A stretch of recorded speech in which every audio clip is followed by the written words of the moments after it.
dear mother, it's time for another episode of Birds with Friends. Just a trio of feathery brethren weathering any season to see the Eagles eating teams like Scrammy's top with cheese. It's Philadelphia, Bo, Sheil, and Zach kicking it cooler than 3 penguins till Zach runs off with his valet keys. He's a real nuanced goose. Pull up a branch, get loose. It's time for some juice on some Birds with Friends. The early bird gets the worm, but prefers getting turned like a turn on some Birds with Friends. Bo, Sheil, and Zach coming at you with stats and things, flapping their wings on Birds with Friends. All I know is Zach said he has a game where Sheil don't read both 7,000 words. And I said, I'm in. Let's go. Let's do it. And so the purpose that's what I needed was not to get at least one more reader. Hello, everybody, and welcome on in to a live edition of Birds with Friends. I'm Sheil Kapadia, here with Marissa Morris. Marissa, how are you doing this evening? I'm doing great. I'm excited. I'm excited for the pod. Excited for the pod, taking the ZB role there. If you're not sure what we're doing, we are going live here.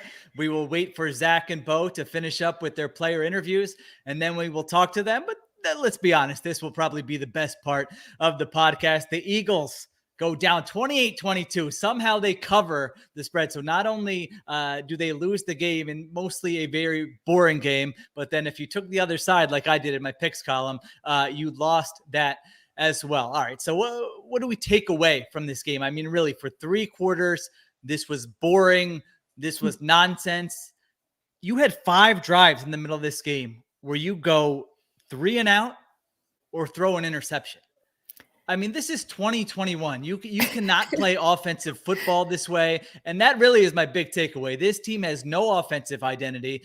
Everything we talked about last year where it looked like too many cooks in the kitchen. You have this offensive assistant you hired from here. He's going to implement this. You have this offensive assistant you hired from here. He's going to implement this. And now you're just shoving it all together. You're throwing it in this mixing bowl. And you had this offense that makes no sense. You don't know what you want to do. You don't, this is like Bo said during the week, this is turning us into the people who are saying, run the ball. It's like the boy who cried wolf. Every Eagles loss during my lifetime, you turn on the radio or the TV and someone's complaining about them not running the ball. And 75% of the time, maybe more than that, it was not an issue. Well, now it's an issue. I mean, talk about putting your quarterback in a terrible situation where he's dropping back. He doesn't know what he's looking at. Todd Bowles is throwing all these different coverages at him. He's holding the ball. He's scrambling.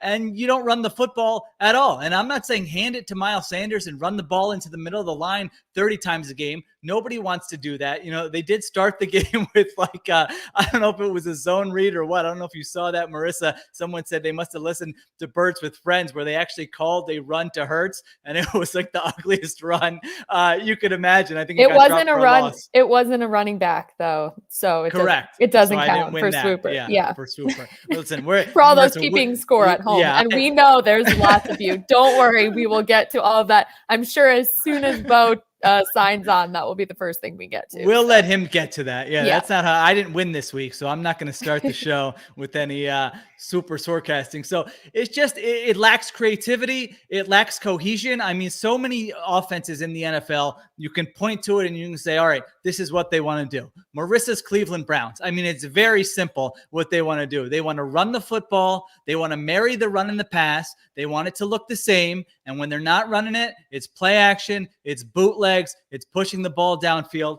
Very simple. I mean, it doesn't, I don't even need 10 minutes to explain what they want to do. Different offenses in the NFL, they can explain their philosophy, what they want to do. Nick Sirianni has not been able to do that. He's preached players over plays. He's preached, I don't have a scheme. I'm going to build it to the strength of my talent. And it's been horrible. I mean, it's been so hard to watch. Not only has it been bad, it's been boring. It's been vanilla.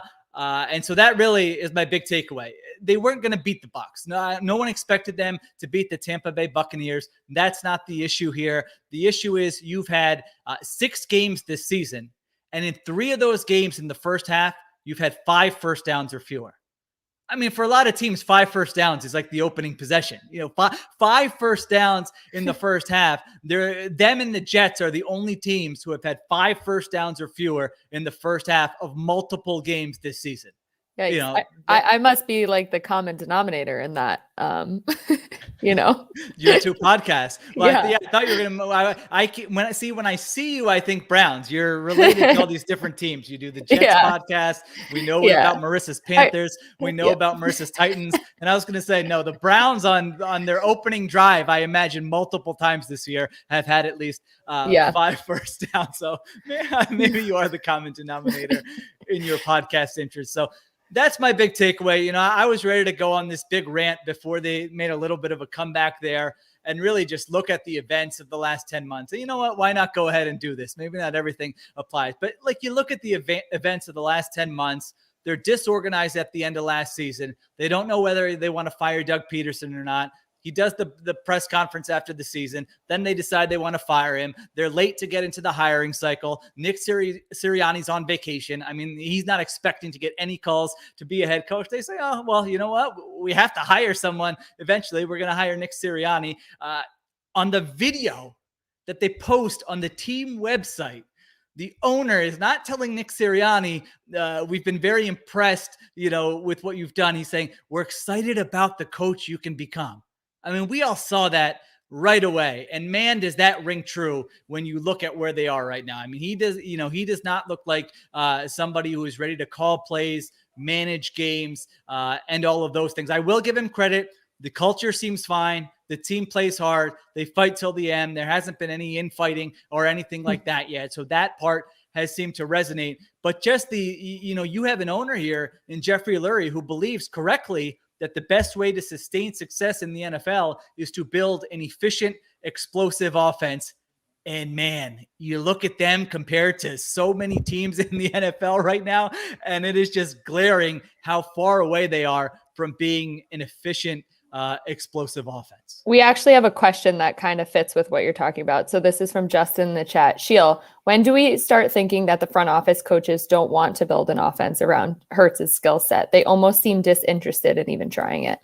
It's a good question. It's like one of two things, right? It's either that Nick Sirianni is just implementing the scheme that he thinks is best, and they're saying, all right, don't worry about it. Jalen Hurts, we're not really expecting him to be the quarterback anyway in 2022. We've signaled that with everything we've done in the offseason, so go ahead and do what you need to do. I mean, that's a bad plan. That's bad coaching. But the other alternative is that they just, I don't know if ineptitude is the right word, but they don't know how to build an offense around Jalen Hurts or how to do things to make his life a little bit easier. I mean, again, with the run game, I'm not a big run the football guy, but Brandon Staley gave a great answer to this a couple weeks ago where it was like all these different factions of football Twitter, from analytics Twitter to offensive line Twitter, like every faction was like, yes, this is the explanation. He basically was saying, sometimes you need to give your quarterback a breather or your offensive line a breather. And it's hard to just, have them do a drop back passing game and have them pass block the entire game. And so that to me would certainly be part of it. And then they start running the ball in the fourth quarter. Surprisingly, Miles Sanders was running, I thought, as hard as he has all year. It was almost sort of a finally, I have all this kind of pent up energy. I'm just going to unleash it on like these final two drives, and they're running all over the Bucs defense. So there were a couple interesting, like sort of side notes to that with the viewing experience. One was, I think it was Christina Pink was interviewing Sirianni at halftime, and he had told her basically, we knew we weren't going to be able to run the ball in this game, which is like, all right, you probably aren't going to be able to, but can you not scheme some things up that give yourself at least a little bit of a shot, whether it's perimeter runs? They're still not creative with the Jalen Hurts runs. I mean, it's still, a lot of just zone read, and either he pulls it and runs or he hands it off. So I feel like you could have been a little bit creative. And then the other thing that was interesting to me, actually, Troy Aikman had a couple interesting things where you could tell they kind of came from the production meeting or when he was talking to the coaches. One of them was, I've never heard, I don't think he meant to sort of drag Nick Sirianni like this, but he said when he was talking to Sirianni, he asked him, did you think of giving up play calling duties because you're a first-time head coach and you have to juggle all these different things, which is I don't think he was trying to take a shot at him, but certainly it speaks to what Aikman has seen, where a guy 5 games at that point into his tenure is already being asked the question about, did you think about giving up play calling duties? So I thought that was interesting. I'm sure we'll talk about the defense. Defensively, I thought he had a really interesting note. Aikman, that is, where he said this idea of playing this too deep shell and not being really aggressive and forcing teams to, methodically move the ball down the field. He said Jonathan Gannon, unless I misunderstood this, if you're in the chat and you took it a different way, let me know. But I thought Gannon said he doesn't really want to play that way.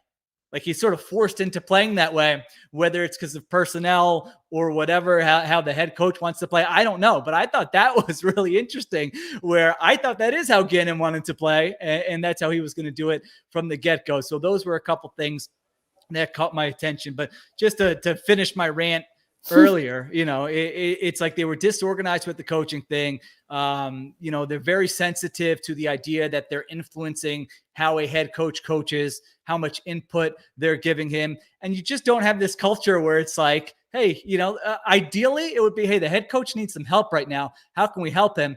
But I think they're a little wary of that, given, the story we wrote, the stories other people have written in the offseason. And so I don't know who's helping Nick Sirianni. I think it's obvious that he's needed help. He's been the story in 5 of these 6 games, whether it's game management or whether, it's the actual offensive game plan, both which are under his purview. And I always struggle saying, do you even know what word I'm trying to say? No. Who can help me out? All right. Well, I'm just going to say, Bo can correct this later. I'm going to say both are under his umbrella or his authority, however you want to say it. So I don't want to make it all about Sirianni. You can't let everyone off the hook. Jalen Hurts was bad in this game when there were plays to be made. He did not play him. He did not make them. His accuracy was sort of all over the place. I thought he was bailing from the pocket quite a bit in this game. Which, normally I don't mind if a guy is making plays, but I did think he was doing that really from the get-go very quickly. And then, of course, the roster. I mean, so, there are points in games like this where you just look out there and go, okay, Alex Singleton. All right. Hassan Ridgeway. I don't want to pick on Hassan Ridgeway. I don't even know how many snaps he played in this game, but Jack Driscoll. I mean, you're looking at some of these guys and then you're saying, okay, this is a Super Bowl team that brought back their core 31 players from last year's team. And it just tells you how far away you are from sort of being a competitive team. So those are my big picture thoughts. I can hit on some of the minutiae, as we say here on Birds with Friends. Marissa, if there are questions, feel free to pop them in here. If you're watching, thank you for joining us. Definitely get your questions in there. We'll try to kill some time here before Bo and Zach end up joining us. All right, so this one is from Brian Carr. Sheil, should the second half comebacks be viewed with optimism or pessimism? Optimism because the coaches are recognizing things and adjusting, or pessimism because the planning for the game is obviously poor? I would lean more towards the pessimistic side. I will give them credit that sometimes I feel like it's dumb to give NFL players credit for not giving up. I mean, I don't remember many games I've covered where I'm like, this team totally gave up. I mean, these are prideful athletes who the game is the best part for them. Everything they do in the offseason, during practice, the meetings, all that garbanzo beans is so that they can actually play in a football game, which they enjoy doing. And then there's the livelihood aspect of it where you're playing for a contract or to put out good plays on film because you don't know what the next week, what the next year is going to hold. So I'm not going to give them too much credit. It certainly would be a red flag if guys were yelling at each other and you felt like they were giving up. But I'm going to view it as pessimism. I mean, I don't know what others thought. I felt like this was easily a game where the Bucs could have hung 40 on them, and it could have just been totally out of control in the fourth quarter. I mean, the Bucs had a cowardly punt early on. Let's not forget about that. Their final drive there, they're at the 6-7 yard line, where if they need to score there, they're obviously going to score there. Even the Eagles' first offensive possession of the game, where they score a touchdown. I mean, you're getting a deflected pass that bounces in Quez Watkins' hands, or else you're going to have to punt there. So I'm going to view that more toward pessimism than anything else. Before you get to the next question, one more note that I thought was interesting. Jay Glazer said during the pregame show that, teams have been calling about Zach Ertz and Dallas Goedert, which, with Ertz, that's been true now for 10 months now. But he indicated, whether he knew something or not, that a trade could be imminent sort of basically before the next game. And if you were watching some of the post-game coverage, Zach Ertz walks towards the locker room, and their head of security, Dom DeSandro, kind of stops him. And they had this kind of, moment there where they hug, or I don't know. It could be nothing. It could be something. If you told me, if you talked to Zach Ertz in 3 days and he's traded and he said, yeah, I knew at that moment that was my last game as a Philadelphia Eagle, that certainly would not surprise me. So that's something to kind of keep an eye on here in the next few days or the next week. Very interesting. Okay. So I don't want to stick on the pessimism train, but this one is from Nick Field. Would the Eagles make serious organizational changes if they had another last place season? Well, there was a moment in this game where I thought, you want to know where your head coach gives you an edge, and you want to know where your GM gives you an edge. If anybody can answer those questions for me, again, we're 6 weeks in, but if anybody has an answer to those questions, I would like to hear them, because I don't know where either of those guys is really giving you an edge. And so would they make serious organizational changes? I mean, I don't know. Last year's offseason was so disorganized that I would say everything is in play. Now, I think that Nick Sirianni is going to get an opportunity to prove himself this year. If things go really badly and the offense looks, really terrible, even then, unless I feel like unless players are really turning on him, or he has an issue personality wise with Jeffrey Lurie, I would still be surprised. I know Bo seemed to feel differently even before that Panthers game. That would surprise me. But I mean, those are questions you certainly have to ask yourself. To me, there are two ways to create sustained success. One is that you have the offensive coach who's brilliant and can kind of do more with less, and not regardless of the talent, but you can get away with kind of lesser talent, or maybe even lesser quarterback play, and still be a really good team. And the other is to just land that quarterback who is lifting everybody else on the team. And there are a lot of these guys now, more than I would say 10 years ago. You look around the league, Patrick Mahomes, Justin Herbert, Lamar Jackson is in that category. Kyler Murray is certainly there. Aaron Rodgers, Tom Brady. I would put Dak Prescott certainly in that category. I mean, I just named a quarter of the league. And so it's at a situation where if you don't have one of those guys, and you don't have the coach who it's clear he's giving you an edge, then you need to figure out how to get one of those two things, or you're probably not going to be that good. I mean, there are ways you can do it for a year with a great defense, or a mediocre quarterback who plays well for a year. But if we're talking about sustained success, which is we know what they're chasing, then you really need one of those two things. I don't know if I answered the question. I mean, would they make serious organizational changes? I would still say probably not, but there's always that floor where if it gets to a certain point, certainly, you would have to look at it, or maybe, and it's a huge offseason. I mean, I'm sorry, I'm just rambling here, but this is another thing I was thinking. It's a huge offseason. I mean, you look at the draft picks that could potentially be at their disposal with their pick, with the Dolphins pick, with the Colts pick, and how bad this team could, potentially be. This offseason is going to set the course for the next 5, 6, 7, 8 years, where if you knock it out of the park, maybe you can execute a little bit of a quick turnaround. And if you screw it up, it's going to be hard to even be in position to get to where you're going to be this offseason. All right. Well, apparently you did use purview correctly. And I apologize. Purview? Is that it? Yeah. Purview? Okay. I think so. There was a lot of different. I'm going to stop saying it. It There's doesn't a lot roll off the tongue. No, there's a lot of different spellings of it. I don't know the word. I apologize for not knowing the word. But again, thanks to all the sickos in the chat for helping me along with that one. We went to, nice Big Ten schools. And so there's a reason I was broadcast journalism, because then I didn't have to, you spelled things phonetically. That's right, how it it was sounds. Great. Yeah. Like minute. Exactly. Yeah. Exactly. All right. So this one's from Chet. What are your impressions of Hurts after the first 6 games?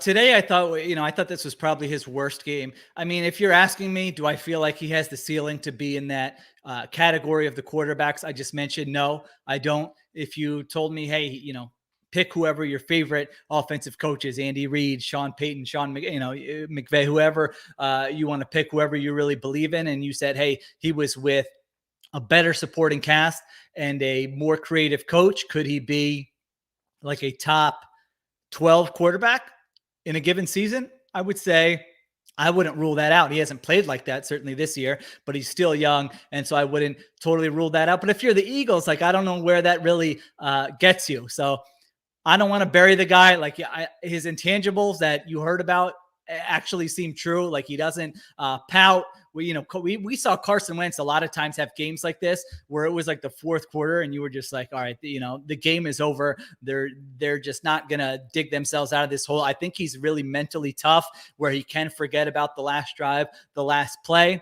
I just don't know that sort of that upside, that skill set is going to be there where you could really consider him to be, in the same neighborhood with some of those other guys I mentioned. Maybe I'm wrong. Maybe I'm burying him too early. But if you're asking me what I think the most likely outcome is after 6 games, I would say that it's that he doesn't reach that point.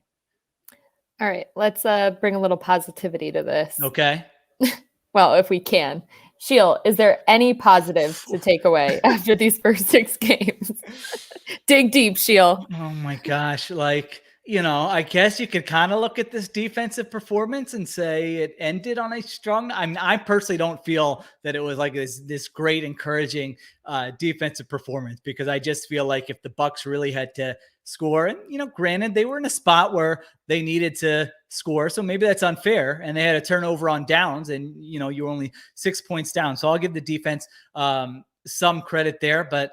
How about Avonte Maddox? I thought, this might have been one of his best games as an Eagle. I thought, maybe the last 2 games he's played better than he had previously. I would say the corners overall, given the scheme they're playing in, have exceeded my expectations. If they're being asked to play off and keep everything in front of them for the most part, yeah, they definitely did that tonight, and they have been doing that. So I'll give them some credit there. Javon Hargrave has, of course, been a huge positive. He's still a young player who can maybe be, part of your core for when you actually do get good. So that's good. Josh Sweat has had some moments here and there.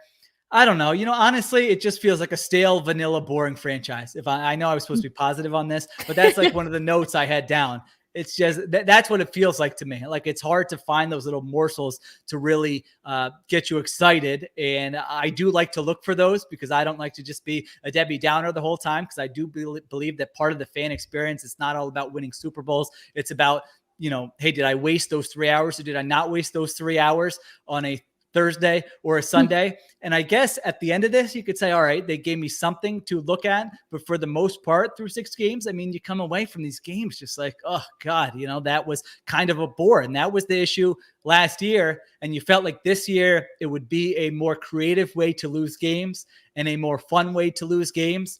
But that hasn't been the case. Devontae Smith, you could say, has been positive through 6 games, but then you look at frickin' today's box score and the guy has 4 targets. Mm-hmm. I think Zach made the good point. Like, there should be, all right, here's my list of, plays for Devontae Smith this week. We're going to make sure we get to these. Maybe they tried to, and those were the scrambles, but I don't know. You got to find more ways to get him the ball. Well, this could be positive too. This question's from Chase. What are some possible trades that could happen that would truly benefit the team currently?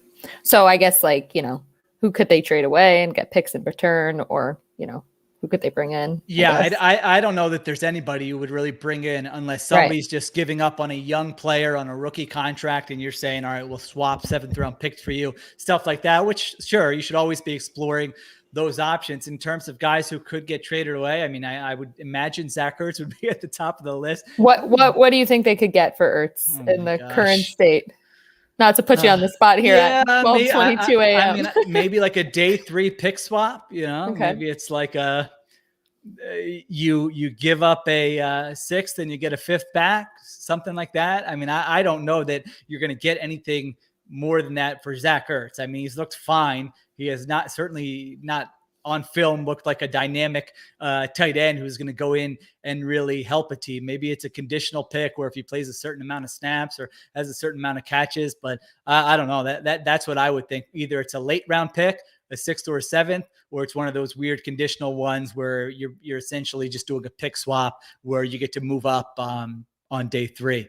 Other guys who could get traded, There's not a lot of guys coming to mind. Andre Dillard, you could probably I would not trade Andre Dillard right now. Now you need him, right? Yeah, you need him. And I didn't think he played well today. This might have been, his worst game of the season. But I think overall he's looking like a competent left tackle. And I don't just trade away those guys unless I'm getting something real in return. So unless I'm forgetting somebody, I don't think they got a lot of assets that you can trade away right now.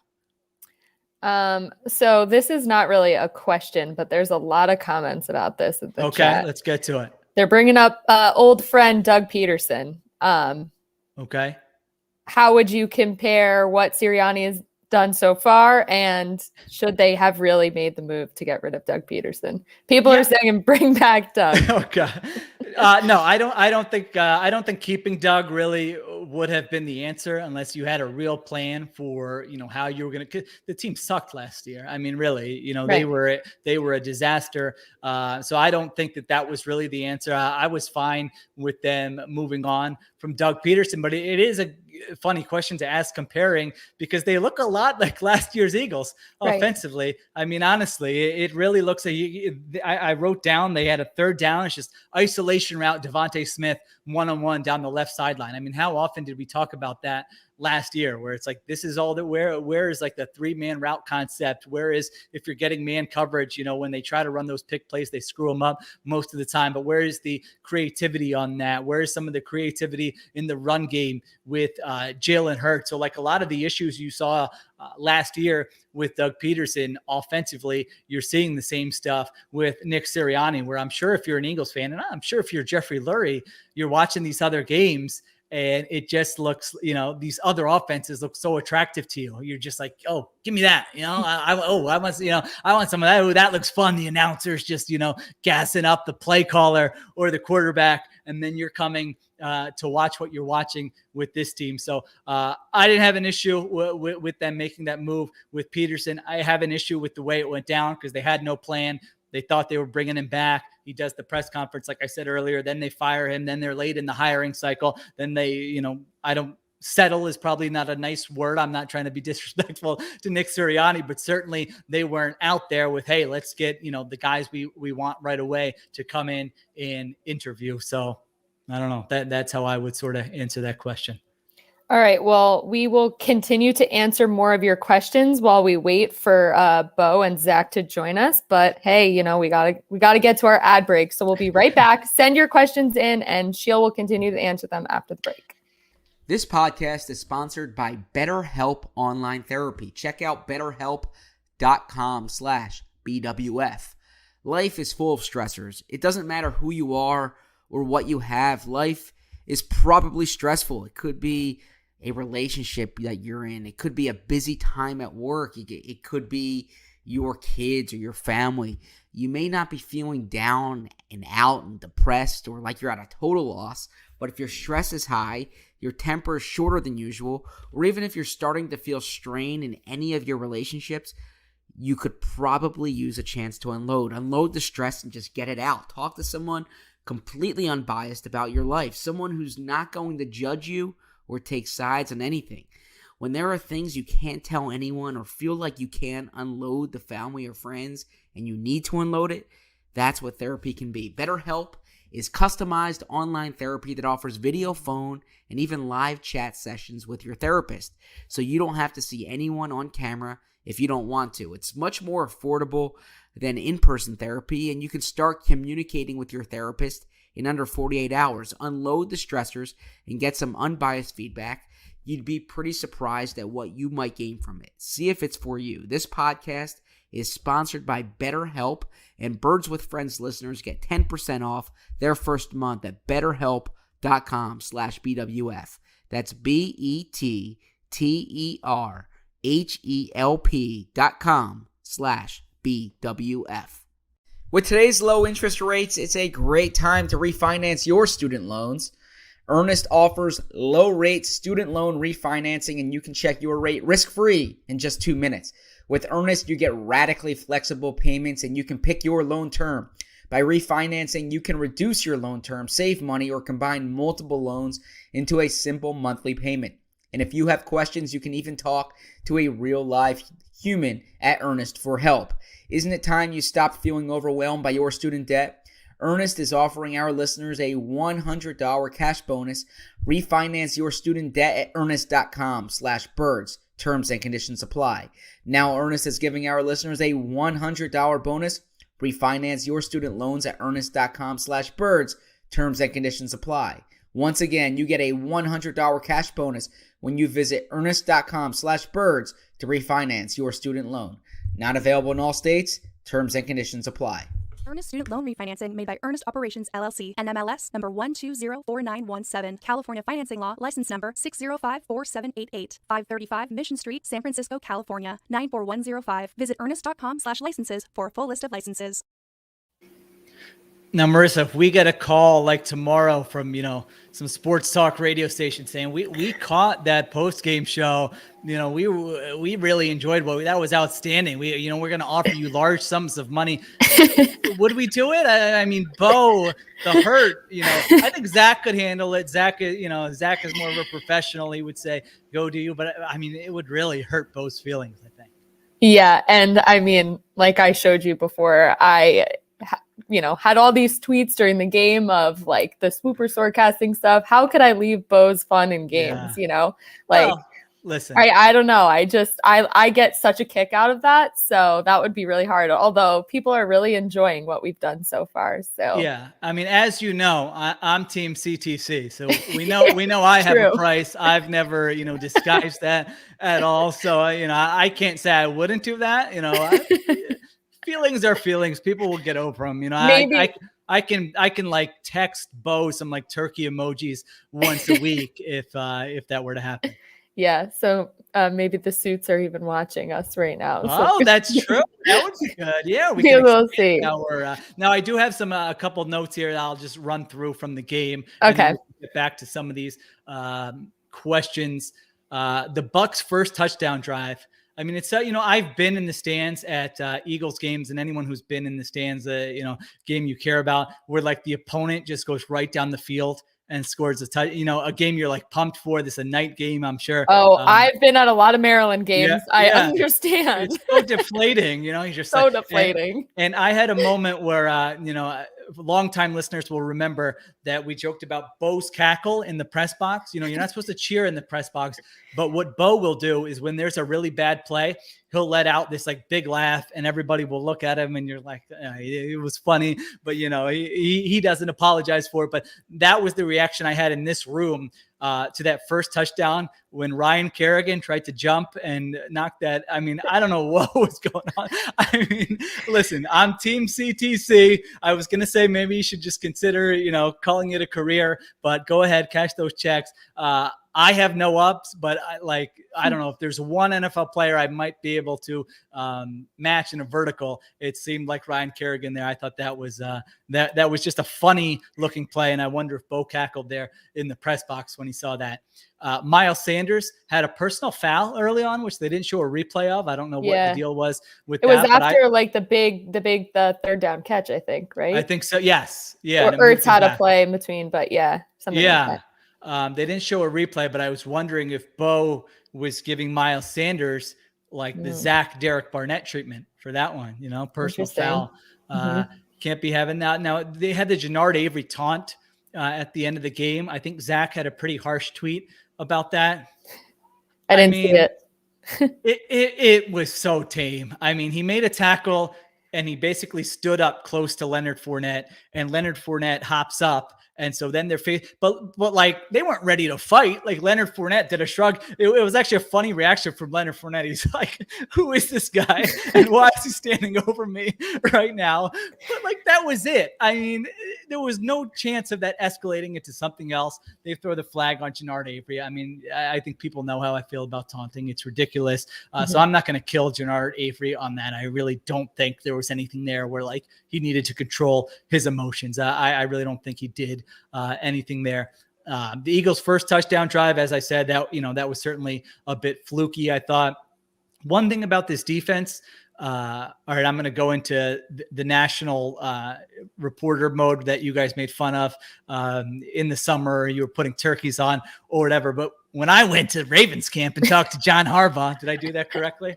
One thing he was talking about was a defensive philosophy from Jim Johnson, who, of course, Eagles fans know and love from years ago. And he said the one thing he always remembers from Jim Johnson was this philosophy of force a quick outcome on every play, force a quick outcome. So whether that means send in the house, whatever, just play with like that aggressive mentality. And for better or worse, I know defenses have changed since then, but this Eagles defense is like the opposite of force a quick outcome. I mean, it's just like sit back, take your time, go ahead 75 yards down the field. And so that was just something I thought of when I was just watching how the Eagles played early in this game. They really don't do things to sort of speed up the quarterback or put the quarterback in sort of uncomfortable situations by forcing a quick outcome there.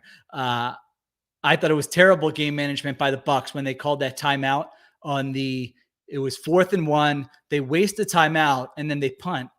Bruce Arians, come on, my guy. If you're going to punt, don't waste the timeout. So, they got a little bit of a gimme there. The RPO game, the zone read game. I mean, I thought there were times in this game where it felt like I don't know who wears the headset for the Bucs defense. It's probably Devin White. I thought there was like a malfunction where basically the Eagles play calls were going into the Bucs headset. I mean, that's what it looked like on some of these plays. And that is not a good sign when it just looks like the defense knows exactly what's coming and has a beat on everything. So that was something that really stood out there in the first half of this game. Bo can address this maybe when he listens to it. But did you see Bo? This is something I do. Everybody does. When something happens in a national game that you've written about, you tweet out the link. Right. Mm-hmm. Like anytime there's something with Jeff Stoutland, I'm like, I wrote a Jeff Stoutland feature that I'm really proud of. I'm going to get this bad boy out there. I thought Bo had like the funniest one of those tonight where Marcus Epps made a play and he like tweeted out, America, get to know Marcus Epps. Like I'm picturing, people in like Nebraska who are just settling in for this going, oh, I want to know more about Marcus Epps. Let me give this bad boy a link. So we all do it. But I thought that was one of the funnier versions of that.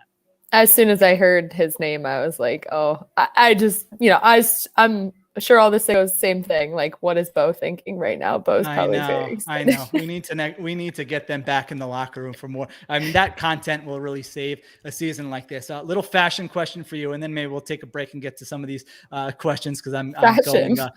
Okay. Did you watch any of the pregame show or halftime show with Mark Sanchez? Oh, I did see him. He had a tan suit on, right? Yeah. Did you notice the footwear on that? No, I didn't.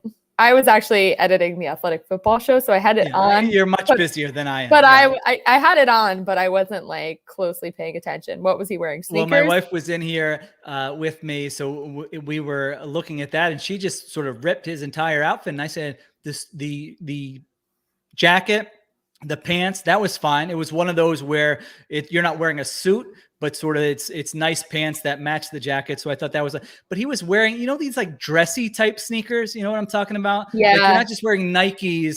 I'm sure you have to pay a lot for them, but they're not dress shoes and they're like black or brown. I feel like you know what I'm saying? Yeah. Sorry, I'm trying to look it. I was trying to look it up on Twitter. Okay. If anybody has a picture. Yeah, send it. Send it to Marissa. But I think you know what I'm talking about. There's, I'm sure they're like leather, but it's more of a sneaker. Like you'll see, I feel like the typical businessman in the airport. He's going a little casual with his quarter zip, right. But he's wearing. I don't like that. I do not like those that footwear at all. I think it's a bad look. I feel like if you don't want to wear dress shoes, that's fine. If you want to go sneakers, go with go with some like cool Nikes or something. You know what I mean? Maybe some Chucks or something. Yeah. I think if you're going to do the sneaker, it has to be like very different and very a legit sneaker. Yeah. Like it has to like stand out. Like you purposely like did this. Exactly. Yeah. Don't go halfway with that. So we do have our first guest joining us. Okay. Do we want to take odds of who we think it is, whether it's Zach or Bo? Well, Zach is more responsible, but Bo has FOMO, so I'm sure he just like ditched whatever. So I'm gonna go. And was just like, I gotta sign on because I can't have them podcasting without me and getting their own national radio show tomorrow. So I'm gonna say Bo. All right, let's see. Hello. Hello. Zach, I was wrong. I got this light behind me. I don't know what the right angle is here. It's fine. Don't worry. This? It's not. I that, mean, yeah. I'm It's in authentic. some booth here. Good to see everybody. Yes, A you lot sound going great. on tonight. Thank you. Yeah. A lot going on tonight. Looking forward to discussing this Raw. Haven't really had a chance to formulate a lot of my opinions yet, but that's I suppose I'll be doing it during the pod and then writing. Yeah. Well, I feel like you guys don't have to go 2 hours tonight now. You know. Yeah. Sheil and I have already gone 40 minutes. Yeah, we've gone 40 minutes. You know, we're fine. Well, first off, I appreciate that, number one, and I think my editor Adam appreciates that as well. Yeah. I'll just give you real quick, my one sentence big takeaway here, and that is the offense is a major problem right now. Boom. Both the play caller and the quarterback. I suppose this is a sentence. This is one sentence with like ellipses, like it's a run-on sentence. That's what I was. I was just doing that for like 20 minutes. Someone asked if I had, something in this bottle that was making me go crazy. I did have a latte very late in the day, 7 o'clock. That's late for me, so that might be it. All right, sorry, I interrupted. No, you so I know that there's a lot of outrage now about the lack of a running game, and while I don't agree that they need to be a run first offense or run the ball a lot more. Now, what I will say is that if you're going to pass the ball as much as they do and run as infrequently as they do, you need more than 12 completions. The inefficiency of this offense is a major, major problem, and that is on the coach, I should say it's on the play caller and it's on the quarterback more than anything else. I can't hear you guys. Well can you hear me? Oh, Bo is here. Yeah, we can hear you. I can't hear you. Well, you all right, can, I'll get Bo figured out. You work on that. I got you now. Okay. Perfect. Bo, I thought you were going to be Marissa said we have our first guest, and she said, who is it? And I said, well, Zach, I thought would be more responsible, like being able to find a space quickly and get set up. But I thought you would have more of the fear of missing out. So if there was like you would be quickly getting set up. So I chose you, but it ended up being Zach. Well, that's all right. I had to pee. That was really the difference in the outcome. There you go. We've gotten I'm in the Bucks coaches room, and so I don't feel comfortable taking off my mask because I'm sure there's like so much testosterone in this that's left over in this stuffy room. I don't really feel comfortable. Okay. Well, we have gotten some texts, some calls, some emails about, us hosting kind of a national radio show because there were some suits watching early and felt that we were doing a nice job. We don't want to hurt anyone's feelings or ruffle anyone's feathers, but we thought we would just tell you that from the get-go. Just you and Marissa, you mean? Yeah. I don't know. They didn't mention you. They could have been thinking about you, but I would say I said I could never. I said I could never leave your fun and games because my favorite thing watching is when I get tweets about all the random things happening in I didn't even see the flag. So. I didn't even realize it was near Rager, and then everybody started tweeting. It was what a moment. But yeah, I think all three of us are well aware that it's only a matter of time before Marissa moves on to someplace much bigger and better than us. No way. No way. Well, look what I made for you, Bo. For our audio viewer, for our video viewers. I put together a little compilation of the flag hitting Rager. So just for you, Bo. I actually had no idea when we were getting hit with tweets that the flag hit a player. I didn't know if that meant I won, if Zach won, or Bo won. But then someone did clarify that it was Bo. Bo, give us did you hear Zach's big takeaway or no? No. Give us your big takeaway. We talked afterwards. Give us your big takeaway. You're out putting the trash out tomorrow. Neighbor Gina sees you out there and says, she's like a real hardcore fan. She's not just like a casual. She knows what's going on, and she's going, Bo, what's your I got to get the kids to school, but give me your big takeaway from the game yesterday. What are you telling her? She wants your elite analysis. I would say that through 6 games, like, we knew this was a very difficult part of the schedule. They're through that part of the schedule now. We've seen that they're plucky, like they're willing to hang in, and now they face a very easy part of the schedule. We're going to find out if they're like bad mediocre or good mediocre. I think right now they're the kind of team that sort of reflects their opponent. They'll lose to the good teams, they'll beat the bad teams, and we'll see how they do against the other mediocre teams. But I mean, I just as we've been talking about, I have so many questions about what their plan is on offense. It doesn't seem like they have a plan. Tonight, there were so many plays that were just dead from the very beginning of the play. It was sort of a disaster for these first 2.5 quarters. And I don't know, like, I hate to be like every game is a referendum on the coach and the quarterback, and we have to talk about next season already. But I worry that Jalen Hurts is not good enough as a quarterback to fully judge Nick Sirianni's offense, and Nick Sirianni is not good enough as an offensive schemer for us to correctly judge Jalen Hurts as a quarterback. And so we're not going to have really a good answer on either one of those guys at the end of the season. So real quick, I do think it's important as we have that discussion and as we make that type of evaluation to distinguish between Nick Sirianni, the play caller, and Nick Sirianni, the head coach. Like, as a head coach, there's obviously the game management is a big part of it, the culture setting, overseeing a staff, how you manage the locker room. All those are assembling really important. A staff also. Assembling a staff. Yeah. All those are really important parts of his job. And I think in a lot of ways he's done well in certain parts of that. I do think the game management has left a lot to be desired, but in terms of some of the intangible characteristics with the locker room, I am speaking more about like the play calling tonight. I think has been more of an issue. Well, where would you, so in which areas do you think he's done well? Well, that's something fights. I need to look. Yeah. So we were talking about this earlier, and it's true. But how much of that is really like the head coach? These are grown men. Like, how many games have you covered where you felt like the team like really quit in the second half? I mean, I don't have many that come to mind. And when teams. What's that? Yeah. I mean, last year's team. Well, you do. Yeah. In which games did they quit? Who quit?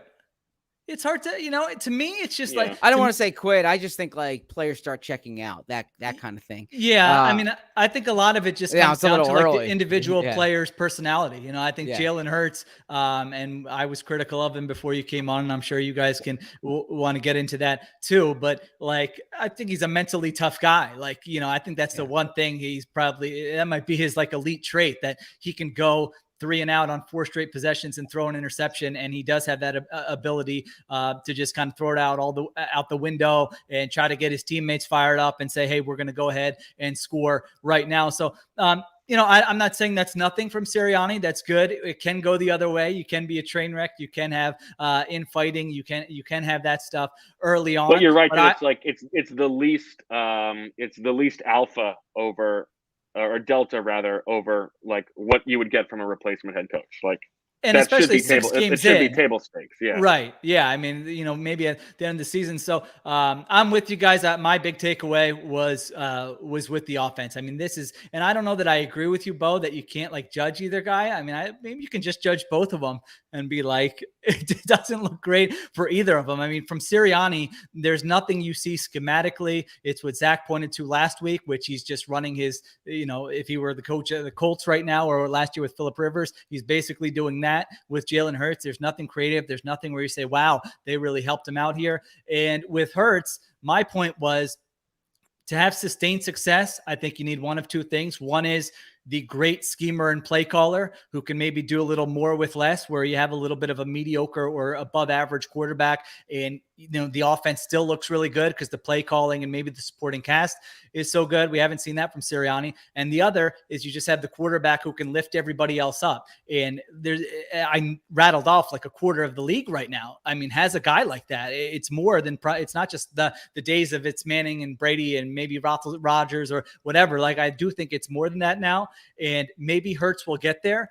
But man, if you're asking me 6 games in, do I think he'll get to be in that category? I would say no. Do I think he could get in the category of like the, Cousins, Garoppolo's, Tannehills of the world, where if there's a nice sort of everything around him, he can be a top 12 guy. I wouldn't rule that out yet, but I don't know where that really leaves you. So maybe I'm probably talking too much big picture. My whole opening was all big picture. So if you guys want to get into some of the nuts and bolts of the game, you can certainly take the lead and get to that if you want. Yeah. If you ask me, like, which of those two guys do I believe has a better chance? Like, it's unlikely, but I think there's a better chance of Jalen Hurts being a top 15 quarterback than Nick Sirianni turning into some offensive genius. Given what we've seen so far. I don't know. Yeah. I mean, there's always the caveat of 6 games, but I would agree with you there. So, all right, let me read off my notes here, and then I'll hand it over to you guys. I have a little spreadsheet here. These are some things I want to know just how the open went. How did you feel doing the dynamic duo here at the top? Well, as I mentioned, I made a homemade almond milk latte at around 7:00 tonight. And so I do feel a little bit wired here. And, you feel like when your teammates aren't out there with you, you got to pick up the slack. It's like, I imagine it's like having injuries or whatever. So I thought, just kind of let it rip and went with it. I had some takes written down, but again, everything was pretty much, I think it was a lot of big picture stuff rather than just this game.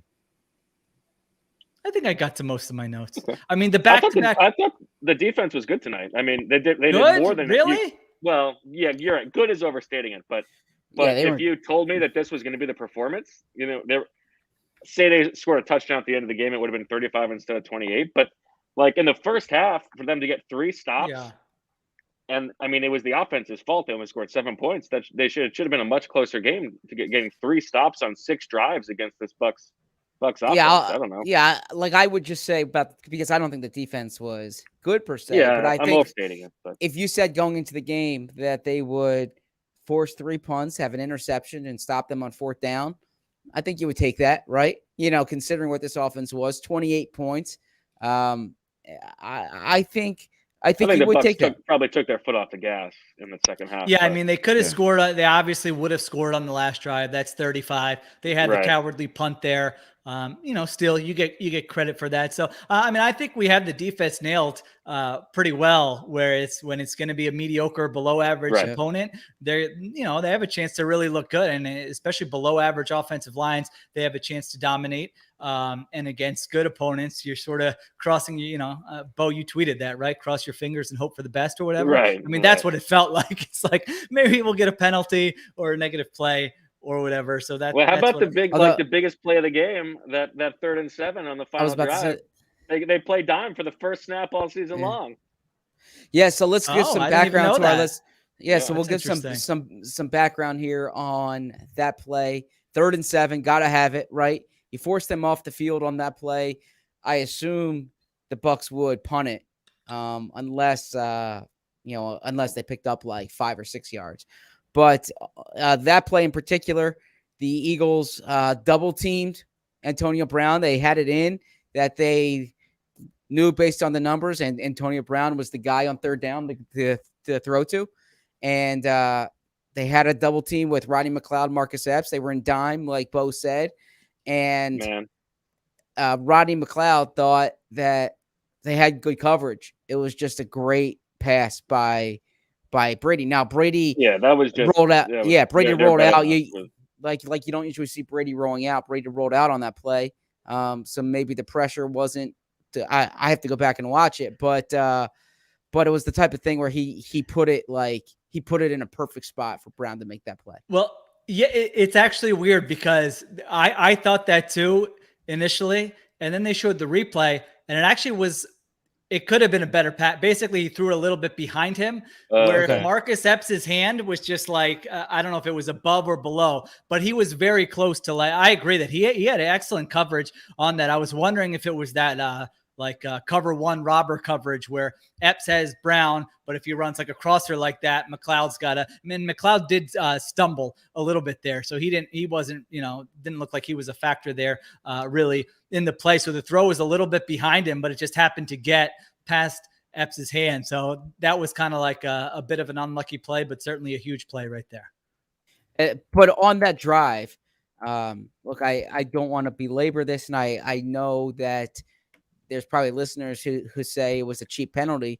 but look, it's a 6-point game, first down, 1st and 10, you stop them, you hold them to 2 yards. So 2nd and 8, Here we go. It would be 2nd and 8, and Jannard Avery gets charged with a taunting penalty. Now, if you think it was a weak call, fine. I saw the replay, didn't look like it was much there, but it's a point of emphasis, right? This is the drive. Run back. Right, like you don't need to get now. Rodney McLeod said after the game, they're playing with emotion. They gotta curtail the emotion, and I'm not trying to take the emotion out of the game, but you got to situational awareness there. Don't leave anything open for interpretation.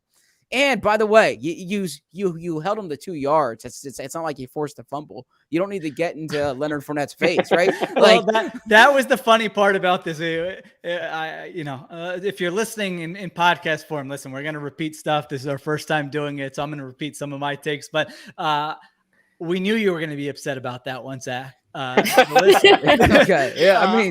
I disagree though. I mean, I thought come on, these guys are playing, you're asking them to go to this place in their minds, this most aggressive physical place. And all he did was kind of stand there with his chest puffed out. Leonard Fournette actually pops up. I mean, you could really make the argument that Fournette initiated the contact, but I do look forward to you watching this replay because you'll laugh, because Fournette had this look go who is this? Who is this guy? And why is he in my face? We've been going up and down the field on that. That's what I'm saying. Yeah. They zeroed in, you could see his eyes through his helmet going, what the I don't even know this guy's name, and he's near me. So, I mean, it was a week. I'm not saying it was a good call. This was not a Derek Fournette, person. I'm not saying it was a good call. I'm just saying, don't in that situation, don't leave anything open for interpretation, right? That's part of. I don't think this team gets the benefit of the doubt on penalties whatsoever, right? And especially in that situation, come on. It is inexcusable. Even if it's a bad call, taunting is a point of emphasis. Just don't leave anything open for interpretation there. That's all. Here's my take. You can draw a direct line from the league's taunting penalty being instituted to the John Gruden stuff. Oh God! It is. I think this is totally true, and it's starting the other day I didn't really want to get into the Gruden thing because it was just sad, but it is infuriating the way that they are now trying to turn this to John Gruden was just one bad apple, and not a reflection of the culture of the league from on high, and this notion that we just need the way that they view the players on the field as just these animals to control. Who's they? It is all part of the same thing. And you see the thing that came out today in the New York Times, Jeff Pash, the league's negotiator, going back and forth with Bruce Allen, doing the Lord's work, putting those the player salaries down. The whole thing is disgusting. And to not allow them to just have a little emotion in the game is so ridiculous. And I think it's all part of the same thing. And it really makes me mad. It sounds like a column for you to write. Flesh those thoughts out a little bit. Okay. Maybe that'll be the day after. I have nothing else to write about. National Bow. Look, I'm not saying it's on the NFL page, I would think. I'm not saying I agree with the. Yeah, I just read it tonight. I'm not saying I agree with the emphasis on the taunting, right? Let's Zach do the day after. You just write that column. But I do think that it could be the top of the day after. Like they all know the rules of engagement. That's my point. They all know the rules of engagement. I can disagree. I do disagree with the emphasis on taunting. I think what they're calling this year is ridiculous. I agree with what Sheil said, that when you're assigned to play this really aggressive sport, you can't take like the human emotion out of it. That said, all of us have things in our jobs that we don't agree with, but you have to operate within the realms of the rules, right? Like if you know something going in, if my editor gives me an assignment and I don't, I think the assignment's ridiculous. That's the problem. It's like a gray you got to do it. area. It's part of the job, right? I mean, no, but it's a gray area. You could probably pick 10 plays where someone did the exact thing Jannard Avery did and did not get flagged there. That's the problem. Right. So if it wasn't, if it was black and white and they don't, it's just like an official deciding whether to throw the flag or not. All right, let me get my final. This Benjamin Price really does not like the point that I'm making. I mean, goodness, jeez, I'm sorry, Benjamin. It's the first time Zach has gone just like toe-to-toe with a viewer. The price is wrong, Benjamin. I see a Zach stop. I'm sorry, man. I'm just giving my opinion. If you miss, I have like the whole column in my head right now. I'm trying to figure out what they're writing. I'm doing the pod, so. Well, sometimes this helps. Actually, I found when we did a post-game pod and then I wrote after, I was able to more clearly and quickly articulate my thoughts as I was writing. So, what was I going to say here? All right, let me get a couple quick things out of here, and then I'll hand it over to you guys, and you can do what you want. I thought, Bo, did you? I thought there were a couple plays I thought you might have cackled in the press box.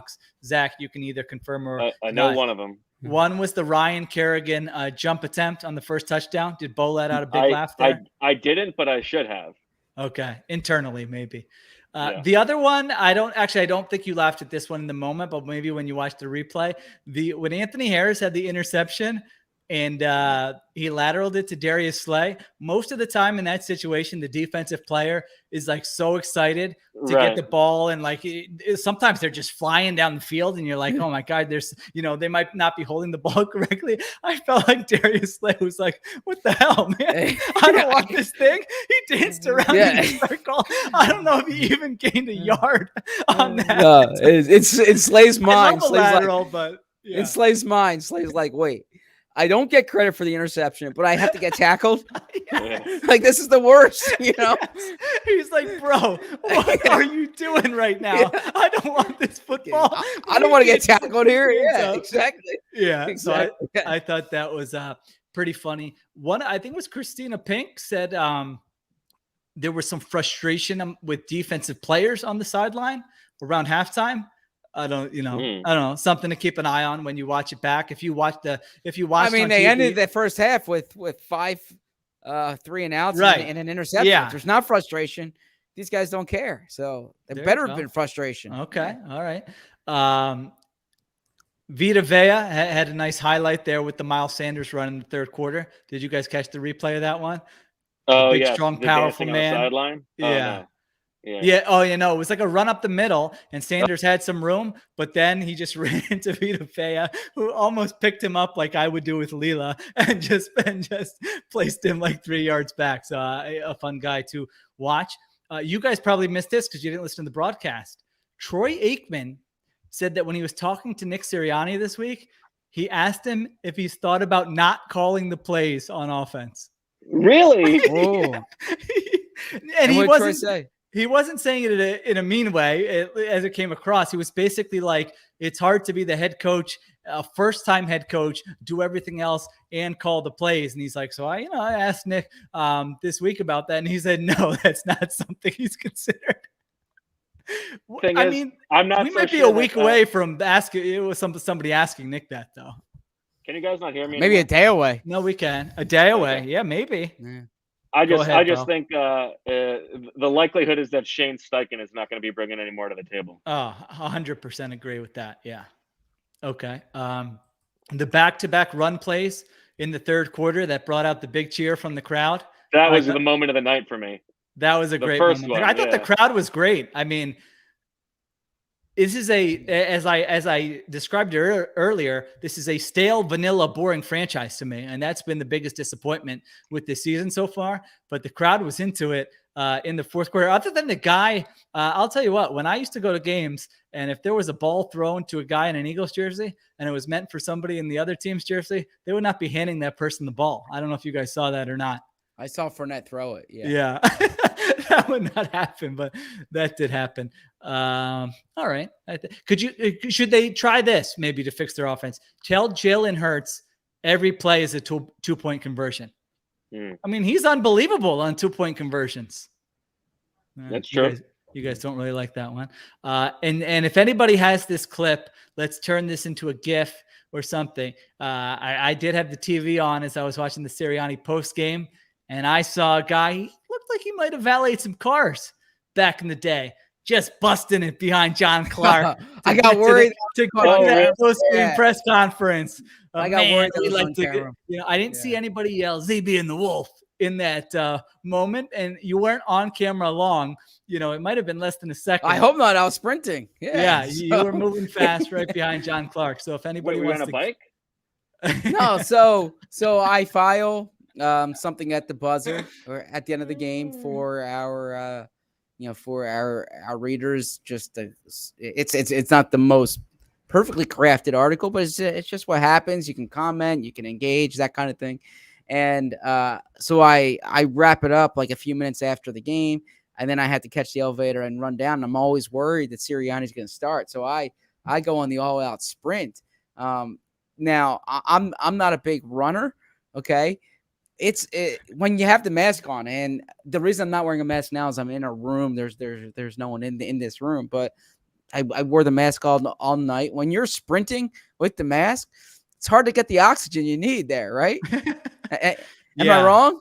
No, you're right. That's why I've been in those situations. It's kind of a nice, I'll be honest, that's something I miss, from being, it's sort of like a weird thing where I can just picture, but I would always go with like a power walk. Like I'm not brave. I'm not swinging the arms into a light jog there. I'm never like letting both feet off the ground at the same time. Yeah. I feel like I could match your speed there with like a really fast walk. I have short legs, so you can probably match the speed. But I'm unbelievably slow. Yeah. But no, I do put it on. Like there's that expression that if you want someone to run fast, have someone chasing them.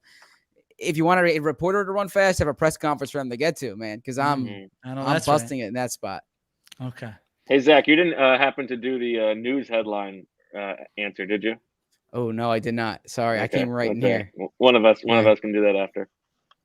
Okay. Well, I will leave this to you guys then to finish it off. I'm not so sure what else we have to say. Yeah, I mean, listen, we're an hour 7 minutes in. Marissa has a big weekend coming up. We do need to take one more quick ad break if we want to do that before we get. You want to finish and then finish it all together?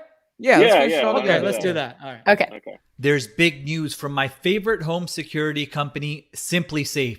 Just launched their new wireless outdoor security camera. That's right, Simply Safe, the system that U.S. News & World Report names Best Home Security System of 2021, just got even better. This brand new outdoor security camera is engineered with all the advanced tech and security features you want and need to help keep you and your family safe.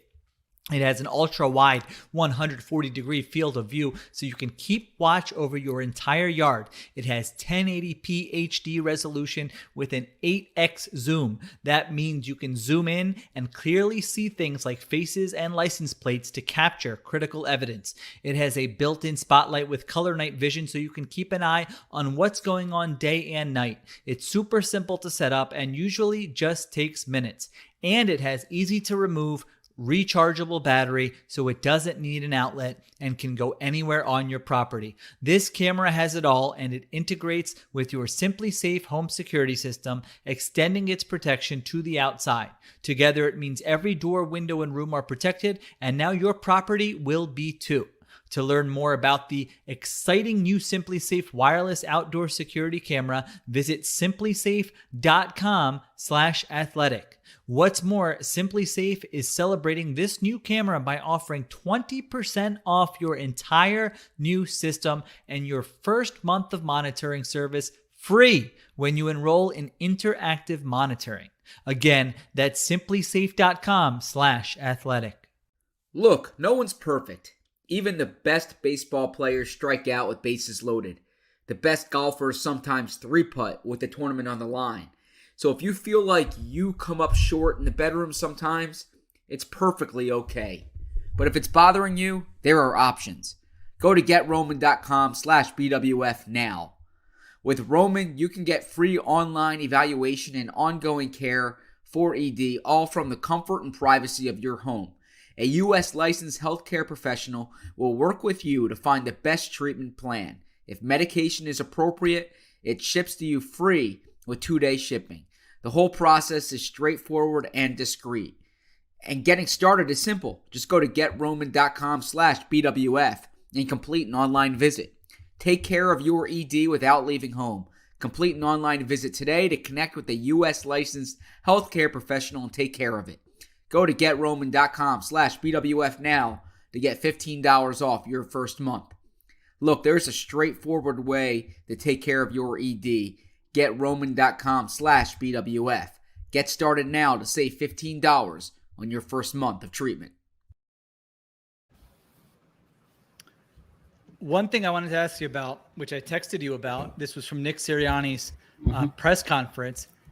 So he said that he wants 35 to 40% of like Hurts's pass plays to be unscripted. Am I getting that right? Way that high. Wrong? Yeah. But is that what he said? Am I accurately something? Yeah, like that? he said they need to get it down to like 35 to 40% unscripted. Oh, they want to get it down to that. He said they've been over that. Yeah. That's insane. And completely arbitrary. Like what? 35 to 40%. Why? Yeah, someone's messaging. It's like or in some ways it's like the Urban Meyer 250. I don't know. He's got a bunch of these very arbitrary benchmarks that they got like 85%. It needs to be 85% plays without like any type of negative mistake. Yeah, like without any type of negative, like that a was sack, the other thing. a penalty. I didn't know what he was talking about there. Yeah. Okay. So basically, like only 15% of their plays are allowed to be negative plays, and against Carolina, they were at 80%, and he's expecting they were more tonight. So I frankly like the detail. Yeah, no, I like that he's sharing it, but I mean, come on, he's these are completely arbitrary numbers. It's whatever is behind the curtain is dumb. This is like adding the rushes and completions, or I mean, there are all these out there that are just made up. And I don't know what the integration is right now of, one thing I said earlier, get your guys' thoughts on is, I don't get a sense like this would be a good time. It feels like where there needs to be someone helping the coach. If they're going to hire a guy and say the coach you can become, there should be some, you probably should have someone in the organization that can help him. But I do think they're very sensitive to the idea that they interfere with the coaching, the front office, the owner. And so I don't know that anyone's doing that. I mean, it looks to me like a guy who's on his own and trying to figure it out with this sort of staff, which, may or may not be good. And they're not really coming up with a lot of answers. And it really just looks like last year's offense to me. So that was one of the points I had made earlier. So there are just three things I was hoping to address. First being, and Bo alluded to this, and I don't know if you guys talked about it, but the schedule gets much softer here. So we'll find out a lot more about the Eagles in terms of not how they fare against the top of the league, but how they fare against, I think Bo put it well, are they like on the plus side of mediocre? Or are they on the minus side of mediocre? We'll have a sense of that over the next few weeks because this schedule really does lighten up. You got the Raiders, then you got the Lions, the Chargers is a tough game. But then you got the Broncos. They have like the Jets coming up soon. So anyways, the schedule gets lighter. Second thing, I didn't hear it specifically, but I've gotten briefed on it from Sheil and from others that Jay Glazer reported before the game that the Eagles are getting calls about their tight ends. I know there was footage after the game of Zach Ertz being very emotional coming off the field. Zach strikes me as the kind of guy who's usually privy to something. I'm not saying like Zach's going to get traded. Was that emotional? What's that? I saw that clip. It didn't stand out to me as like particularly emotional. Okay. I think John Clark had described it as emotional, so maybe he saw something that was not on the clip. But he did get stopped by head of security, Dom, and they kind of stopped and talked for a second. I don't know. It didn't seem like a normal, just run back into the locker room. So what I was gonna say is like, I don't think that gets out, and all the respect in the world to Jake Glazer, I don't think that gets out there on Thursday night unless like they want that to be out there on Thursday night, right? Like they want the nation to hear this. Like I think that it probably means that there's smoke there, and I would pay attention to that, and it's something Bo has talked about them like potentially being aggressive with with some of the veterans on the team. And then the third thing I'll say is, and I haven't listened back to the Jalen Hurts press conference, but it certainly struck me that like Jalen Hurts was advocating for them to run the ball more. Like Jalen Hurts was he was not saying like put it on my shoulders, I want to pass it. He was like making these veiled references to getting Miles Sanders the ball, to calling to they have all the pieces here to be a better offense, that they need to be more like that they need to be more efficient.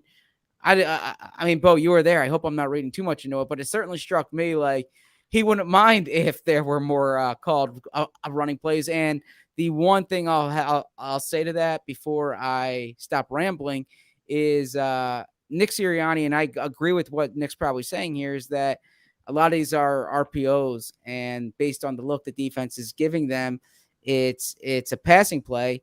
And I think that's exactly what the defense wants. I think defenses would rather Jalen Hurts drop back than the Eagles run the ball right now. So the reason why the Eagles are seeing these looks on these RPOs is because teams know the Eagles are a heavy RPO team and that they want Jalen Hurts to be dropping back to throw it.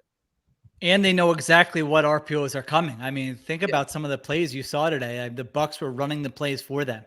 So, yeah. So those are just three things I don't disagree with anything you said. Okay.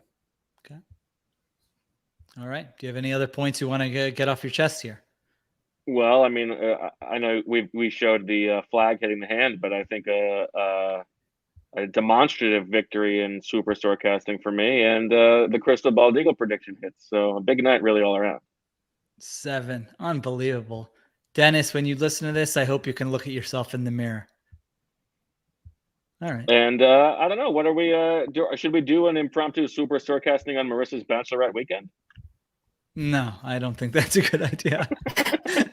I don't want the commenters to jump in on.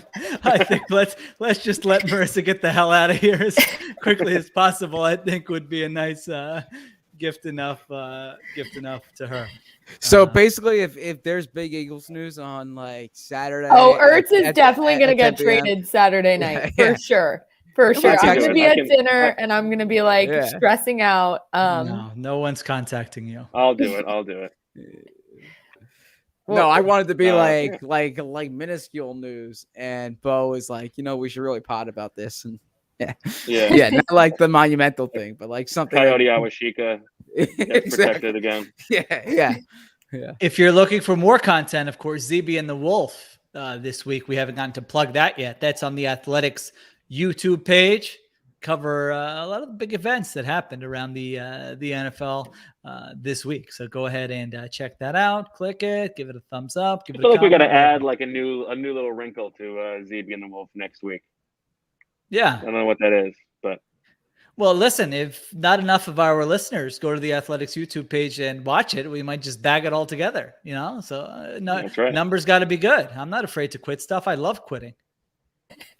Big quitter. Okay. Fantastic. This all is right. You okay. All right. I don't know. I'm trying to figure out what to write about. I have no idea what I'm going to write about. So that's, all right. You want me to all right, let's go through that. That'll be a good way to end it. Zach, do you know what you're writing about? I do, and I will say it because I think our competition's already like finishing their articles. I'm sorry. Yeah. So I'm writing about this offense, and I'm picturing Dave Zangaro somewhere going, "Ha! He didn't think I was gonna." So some of the stuff we discussed, but mainly this is on the play caller and the quarterback. They need to fix it here because what they're doing is not working, and it can't be the type of thing where they fool themselves into thinking that like it's working and it's just a thing here, thing that no, they need to take an honest assessment of what the issue is here, and they can't look at the Chiefs game or the Falcons game because overall through 6 weeks, and in particular these past 2 games, I love the stat Sheil had up there about how like the Eagles and the Jets are the only teams that have been that ineffective in the first half of games. And I thought Bo put it well last week when like their best drive was the drive that wasn't like scripted or that, you know, when they're just in hurry up. They look better always like that. Yeah. So they need to take a step back here. They have a few days and figure out what is wrong with this offense because the offense is the problem. No doubt about it. Bo, why don't you do, okay, I like that. I mean, I think that's, you know, that all 3 of us have said that's sort of the biggest takeaway from this. Bo, I think you can go to a few different directions. So they've played 6 games, and we have this weird, and I guess it's a 17-game thing. All right. I mean, you could do sort of like a taking stock. You know, I don't know that there's going to be a you know, an enormous amount of interest in how this game played out. Like, I think you can weave that stuff in there. So maybe there's some way to say, all right, they kind of have this mini bye now. They've played 6 games. We didn't know much about this team coming in. You know, there are different formats for that. Things we've learned. You know, you could do here are, you know, the 6 different ways the next, I don't know, whatever you think the next stretch of games is. Here are the different ways this could go and what it would mean for whatever. I think something forward, either forward looking like that or looking at, you know, the 6 games as a whole. I mean, from the actual game, I don't even know what like the big. No, there's nothing interesting. There's about nothing the game. there. Yeah. So. Yeah. One minute. No, I think that's right. Okay. Or the taunting thing. I don't know if I want to turn that around. Yeah, I thought we were, you know, I was wondering if when Miles Sanders got that penalty in the first quarter, if you were like punching a hole through the press box window or something, going full ZB on Derek Barnett. Yeah, what was that about? They didn't show the replay. I didn't see it. Yeah. No one knows. Yeah. Nobody knows. No one will never know. There were some listeners who did notice the Troy Aikman giggles, so that was good. Okay. But he didn't end up mentioning his time in Philly. So he did mention something in the beginning, but he didn't mention playing. And it was like right off the bat, he was like the booing. Before the first play. Yeah, I was like, that definitely counts. That definitely counts. No. We've given points for booing much less. Doesn't count. No. We actually talked about this. We said booing, like a booing reference doesn't count. He has to be referring to something he specifically went through. Yeah, so I agree with that because what we said, but I did read it out loud to Michael, and he would have given Zach the point. So, but it did say Marissa's call, and I said, well, let's make it Michael's call. We really discussed playing, so I don't think he said they'll boo anybody. That was Zach is all about traditional gender roles. He says the man's voice. I am not. That is not true whatsoever. All right, let's call it. I see the anxiety on Zach's face that he's got to write this bad boy, and it's 1:20 in the morning. No, right now I'm thinking about 2 people. I'm thinking about my editor, number one, and I'm thinking about the. There's a security guard here who like closes up, and he can't leave until we leave. And in the past, when Bo and I have done this podcast, he has like he's like, wrap it up, you know. he gets so I'm thinking about that guy too. When we used to leave, Bo, there'd be nobody there. No, they didn't care about us. No one cared about my security. Okay. Yeah. All right, wrap us up. All right. That'll do it for this episode of Birds with Friends post-game pod. Thanks everybody for listening. We will be back, I guess, on Tuesday night to look back. We'll have some news to talk about. Oh, we lost you for a second there. Go ahead. We're back on Tuesday. Thanks for listening. Follow Zach. Wish Marissa a happy bachelorette weekend. Follow Sheil on Instagram. And we'll talk to you on Tuesday. As always, we love you.